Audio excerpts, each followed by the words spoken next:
জামাত ইসলামীর আকীদা খারাপ এই কথা বলে জামাত ইসলামীকে ভোট না দেওয়ার জন্য উৎসাহিত করতেছে। তবে কার সাথে জোট করবেন এটাও সুস্পষ্ট করা উচিত। তারা কোনো শক্তিশালী ইসলামী দল তৈরি হোক এটা মূলত মনে প্রাণে চায় না। আপনারা জানেন যে বিগত সরকারের আমলে এই হেফাজতের সভাপতি এবং আমির তিনিই বলেছিলেন, আওয়ামী লীগ 200 বছর ক্ষমতায় থাকলেও আমার কোনো আপত্তি নাই। এই ফ্যাসিস্ট সরকার 200 বছর থাকলে যার আপত্তি নাই, তিনি ইসলামী শরিয়া মানেন না, প্রকাশ্য ঘোষণা দানকারী এমন দলের সাথে ঐক্য হতেও কোনো অসুবিধা নাই। জামাত স্বাধীনতা বিরোধী, জামাত রাজাকার, এই কথাগুলো কিন্তু প্রচলিত রাজনীতি যারা করেন তারা আবিষ্কার করেছিলেন এবং এগুলো বাজারজাত করার আপ্রাণ চেষ্টাও করেছেন। কিন্তু আলহামদুলিল্লাহ সময়ের বিবর্তনে, অবস্থার পরিবর্তনে এখন এদেশের মানুষ জানতে এবং বুঝতে শিখেছে যে স্বাধীনতা বিরোধী স্লোগান তৈরি করে স্বাধীনতার সপক্ষের লোকের কথা বলে এই দেশে দুর্নীতি, মানুষদের অধিকার হরণ, জুলুম, নির্যাতন, গুম, খুন, হত্যার রাজনীতিকেই শুধু প্রমোট করা হয়েছে। হেফাজত আমির ও জমিয়ত সভাপতি বিভিন্ন সমাবেশ ও মাহফিলগুলোতে জামাত ইসলামীকে ভোট দিতে নিষেধ করেই যাচ্ছেন। জামাত ইসলামীর আকীদা খারাপ, এই কারণে জামাত ইসলামের সাথে ঐক্য করা যাবে না। খেলাফত প্রতিষ্ঠার বিষয়ে আমাদের দেশে এক হতে সমস্যা কোথায়? হেফাজতের আমির, জমিয়তের সভাপতি, বয়োবৃদ্ধ আলিমী দ্বীন, তিনি বয়সের ভারে এখন একেবারেই অশীতিপর বৃদ্ধ অবস্থায় আছেন। যে অবস্থায় তিনি নিজের স্বাভাবিক কাজগুলো করতে পারছেন না, সেই অবস্থায় একটি রাষ্ট্রীয় গুরুত্বপূর্ণ বিষয়, জাতির দিক নির্দেশনার একটি গুরুত্বপূর্ণ বিষয়ে বক্তব্য দেওয়াটা কতটুকু গ্রহণীয় এবং সমচীন তা বিবেচ্য বিষয়। জামাত ইসলামীর আকীদা খারাপ এই কথা বলে জামাত ইসলামীকে ভোট না দেওয়ার জন্য উৎসাহিত করতেছেন, এটা তার ব্যক্তিগত ব্যাপার, করতেই পারেন। তবে কার সাথে জোট করবেন এটাও সুস্পষ্ট করা উচিত। কারোর সাথে ব্যাকডোরে যদি ঐক্য হয়, আর ওই ব্যাকডোরে যাদের সাথে ঐক্য করেন তারা যদি ইসলামী আইন এবং শাসন ব্যবস্থাকেই বিশ্বাস না করেন, তাহলে এটা আরো কত আত্মঘাতী সিদ্ধান্ত, এটা সহজেই অনুমেয়। এ পর্যন্ত কওমি ঘরানার যত আলেম রয়েছেন বা জামাত ইসলামীর বিরুদ্ধে যত আলেমদের কথা রয়েছে, কোনো আলেমরাই এই কথা বলে নাই জামাত ইসলামী কাফের। এই আকীদার কারণে তাদের সাথে কোনো রকমই ইসলামের সম্পর্ক রাখা যাবে না। সর্বোচ্চ হয়তো কয়েকটি মাসালায় তাদের সাথে, মাসালাও বলা যায় না, বক্তব্য হয়তো ভাষার বৈপরীত্য রয়েছে। এই ঠুনকো বিষয়কে সামনে এনে ইসলামী দলের ঐক্যকে বাধাগ্রস্ত করা, ঠান্ডা মাথায় অন্য একটি দলকে প্রায়োরিটি দেওয়ার এই নামান্তর মাত্র। এটার উদ্দেশ্যই হলো ইসলামী ঐক্যকে বিনষ্ট করে ভিন্ন ঐক্যকে নিজেদের হস্তগত করা এবং সেখান থেকে সুবিধা ভোগ করা।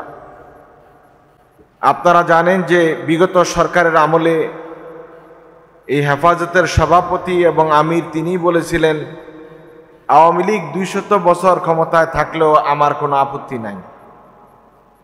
এই ফ্যাসিস্ট সরকার 200 বছর থাকলে যার আপত্তি নাই, তিনি ইসলামী শরিয়া মানেন না, প্রকাশ্য ঘোষণা দানকারী এমন দলের সাথে ঐক্য হতেও কোনো অসুবিধা নাই। কারণ হলো তিনি কোনটা ইমানের পক্ষের শক্তি, কোনটা ইমানের বিপক্ষের শক্তি, এটা বাছাই করার আগে ভাবেন নিজের স্বার্থের জন্য কোনটা বেশি জরুরি সেটা। আল্লাহ তাআলা এ সমস্ত ওলামায়ে কেরামদেরকে সহি সমঝ দান করুক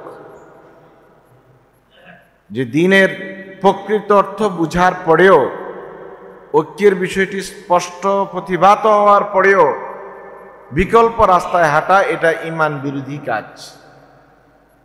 বরং সকল দল মত নির্বিশেষে, শিয়া, সুন্নি, ওহাবি, মাযহাবি, লামাযহাবি, সমস্ত ধর্মীয় গোষ্ঠীগুলোকে, দলগুলোকে একত্রিত হয়ে দিন বাস্তবায়নের জন্য ঝাঁপিয়ে পড়া এখন সময়ের দাবি।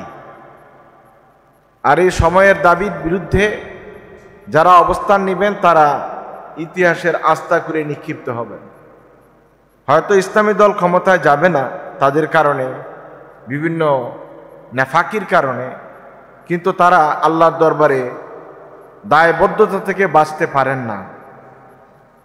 কারণ আল্লাহ সুবহানাহু ওয়া তাআলার দিনকে বাস্তবায়নের জন্য একটি মাত্র স্লোগানে একত্রিত যারা হতে পারে নাই, তারা মুখে যতই আল্লাহর কথা বলুক, দিনের কথা বলুক, তারা কতটা আল্লাহ প্রেমী, কতটা দিন প্রেমী এটা সুস্পষ্ট।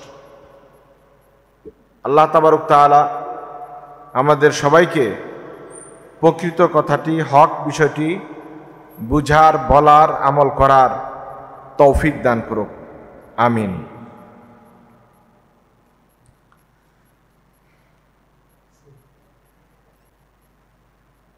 তিন নম্বর প্রশ্ন, জামাত ইসলামের আকীদা ভ্রান্ত, তারা সাহাবী বিদ্বেষী। জামাত ইসলামকে সাহাবী বিদ্বেষী বলা হয় কেন? আলহামদুলিল্লাহ, ওয়াসসালাতু ওয়াসসালামু আলা রাসূলিল্লাহ, আম্মা বাদ। যারা জামাত ইসলামের বিরুদ্ধাচরণ করছেন তারা নিজেদের পক্ষ থেকে কিছু ইস্যু তৈরি করে নেন জামাতের বিরুদ্ধে কিছু বলার জন্য। যারা রাজনীতি করেন, সাধারণ রাজনীতি, তারাও কিন্তু জামাত ইসলামকে কোণঠাসা করার জন্য কিছু রাজনৈতিক স্লোগান ইতিপূর্বে তৈরি করেছিলেন। জামাত স্বাধীনতা বিরোধী, জামাত রাজাকার, এই কথাগুলো কিন্তু প্রচলিত রাজনীতি যারা করেন তারা আবিষ্কার করেছিলেন এবং এগুলো বাজারজাত করার আপ্রাণ চেষ্টাও করেছেন। কিন্তু আলহামদুলিল্লাহ সময়ের বিবর্তনে, অবস্থার পরিবর্তনে এখন এদেশের মানুষ জানতে এবং বুঝতে শিখেছে যে স্বাধীনতা বিরোধী স্লোগান তৈরি করে স্বাধীনতার সপক্ষের লোকের কথা বলে এই দেশে দুর্নীতি, মানুষদের অধিকার হরণ, জুলুম, নির্যাতন, গুম, খুন, হত্যার রাজনীতিকেই শুধু প্রমোট করা হয়েছে। সুতরাং এই ধরনের স্লোগান কিন্তু এখন আর সাধারণ রাজনীতিতে চলে না। এই জামাত ইসলামীকে সাহাবী বিদ্বেষী বলা, ধর্মীয় কিছু দলের স্বভাবজাত চরিত্র, তারা এটা দিয়ে জামাতকে কোণঠাসা করতে চায়, কিন্তু প্রমাণ করতে পারে না যে জামাত ইসলামী সাহাবা বিদ্বেষী। এদের কোনো কাজ নেই, কিছু বলতে না বলতেই একটা বহসের ডাক দেওয়া, আসেন বসি, বহস করি, এই ধরনের কিছু ফাফা বুলি দিবে আর মানুষদের মাঝে একটা বিভেদ, বিরোধ তৈরি করে রাখবে, জিয়ে রাখবে নিজেদের স্বার্থকে চাঙ্গা করার জন্য।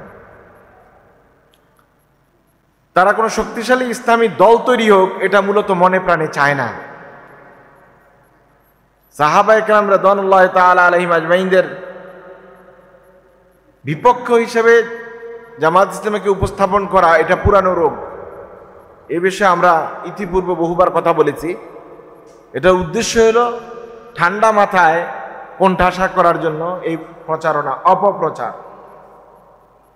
এই অপপ্রচার উদ্দেশ্য প্রণোদিত, হিংসা থেকে উদ্গত এবং নিজেদের দোষ ঢাকার জন্য একটি ঢাল হিসেবে ব্যবহার করা হয়।